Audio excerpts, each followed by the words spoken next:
Et nous sommes avec Sylvain André. Bonsoir. Vous êtes champion du monde de BMX Racing. Vous avez participé aux Jeux de Paris l'an dernier. Vous étiez reparti avec la médaille d'argent. Un mot pour commencer de cette cérémonie d'ouverture. Vous étiez où, vous, il y a un an? Sur le bateau de la délégation française. Vous avez vécu comment cette soirée? Bonsoir, bonsoir, merci de m'accueillir. Non, nous malheureusement, l'équipe de France de BMX Racing, on n'a pas participé à la cérémonie à cause de planning, parce qu'on avait nos premiers essais le lendemain ou le surlendemain. Et voilà, avec la météo, la cérémonie d'ouverture, c'est une longue journée à attendre, marcher et risquer de choper la crève. Et voilà, je ne me suis pas entraîné 4 ans pour choper la crève 2 jours avant, en plein mois de juillet. Et vous l'avez vu devant la télé. Vous avez vu qu'il pleuvait, que la météo effectivement n'était pas particulièrement favorable. Vous vous êtes dit ça commence mal ces Jeux?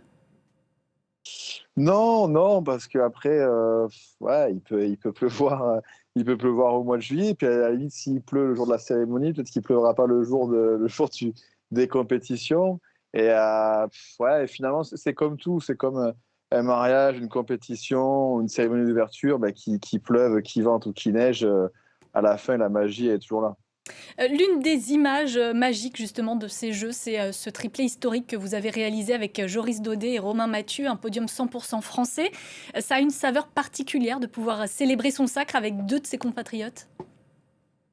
Ah bah ouais, c'est complètement différent parce que ah mais j'en ai encore la chair de poule de voir les images. Mais oui, parce que bah, forcément, on venait tous pour gagner. Après, il y a qu'une place tout en haut. Et bah, de partager, en fait, finalement, le moment a vraiment un petit peu dépassé notre performance personnelle. Et bah, grâce à Joris, on a eu chacun notre Marseillaise. Et voilà, on est tous les trois à très haut niveau depuis longtemps et c'est rare qu'on rentre le soir après la course tous heureux. Et c'était le cas et c'était un grand moment. Et alors après, ça s'est passé comment pour vous? Vous avez eu, beaucoup de sollicitations. À quel moment vous êtes, retournés à votre quotidien? Ouais, on a été pas mal sollicités les 2, 3 jours qui ont suivi, forcément, parce que tout le monde voulait voir celui avec sa coupe mulet, le beau-père de famille et le moustachu à la télé ou sur les radios. Donc on a fait un petit peu le tour de Paris pendant 2, 3 jours. Et après, on est rentré à la maison, ouais, 3 jours après. Et là, c'était bien parce que finalement, on prenait un peu de recul. Moi, je me suis retrouvé sur mon canapé avec ma compagne, nos 2 enfants, à regarder les JO comme si de rien n'était. Et sauf que j'avais la médaille qui était affichée à côté de la télé, quoi. Mais c'est pas trop Et dur là, justement ça de faisait un peu. redescendre sur terre? Non, non, non, pas du tout. Non, non, c'est bien de redescendre sur Terre parce que voilà, on sait que tout est éphémère aussi. Et puis, pour moi, personnellement, voilà, le vrai moment, c'est les 20 minutes qu'on passe à la piste.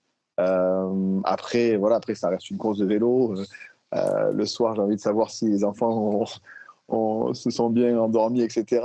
Ça faisait du bien un petit peu de pouvoir aussi vivre et la folie pendant qu'on y était les jours d'après et aussi continuer à vivre les Jeux Olympiques en tant que spectateur et fan de sport dans son canapé.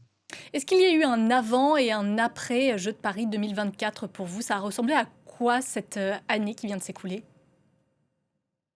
Ouais, il y a quand même eu un avant, un après, parce que bah, nous trois, on était déjà en finale tous les trois à Tokyo, ce qui est quand même exceptionnel, et malheureusement, on est reparti avec 0 médaille. Euh, et en fait, le fait de monter à 3 sur le podium, déjà, je pense qu'on a fait connaître bah, le BMX Racing à tout le monde, hein, parce que plus de 12 millions de téléspectateurs qui ont vu ça.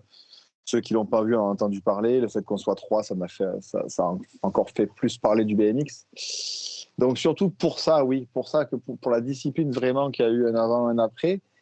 Et à titre personnel, oui, aujourd'hui, quand on est médaillé olympique, ben, on peut être 4 fois champion du monde, mais une médaille olympique, c'est au-dessus. Et ça permet de donner un petit peu de crédibilité à notre sport, à nos efforts.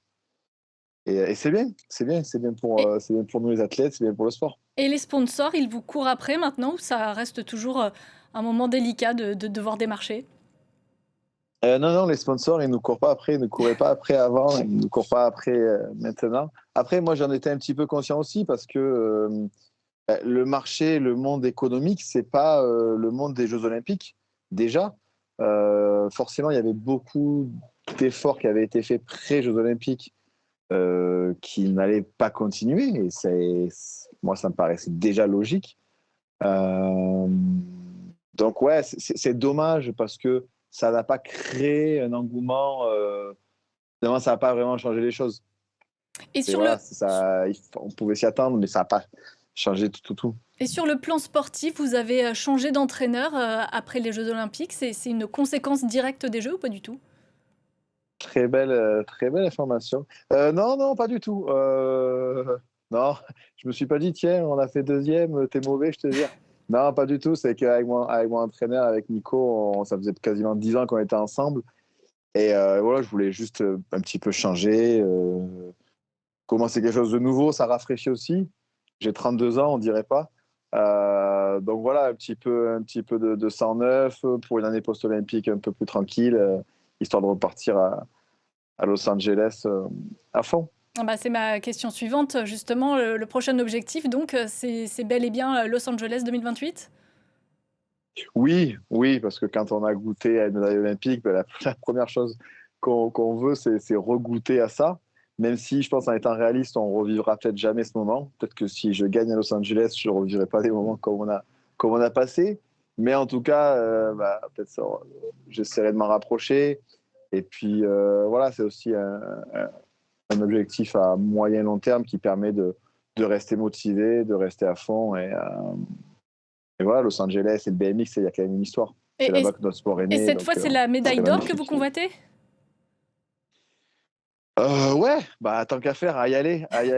Si c'est pour refaire médaille d'argent, médaille de bronze, non, ouais, mais voilà, je vous avais dit que j'ai fait quatrième, j'ai fait deuxième. Oui, je peux faire troisième, mais premier, ça serait cool aussi.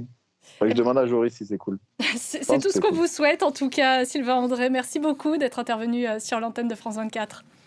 On va continuer Merci à beaucoup. parler vélo, justement, avec la 20e étape du Tour de France ce samedi à la veille de l'arrivée à Paris. C'est le sprinter australien Caden Groves qui s'est imposé sous la pluie. Une victoire inattendue sur ce parcours accidenté du Jura. Le Slovène Tadej Pogacar est lui arrivé plus de 7 minutes après le vainqueur. Il conserve le maillot jaune de leader avec 4 minutes et 24 secondes d'avance sur le Danois Jonas Vingegaard. Et c'est la fin de cette édition. Merci à vous de l'avoir suivi. L'actualité continue sur notre antenne.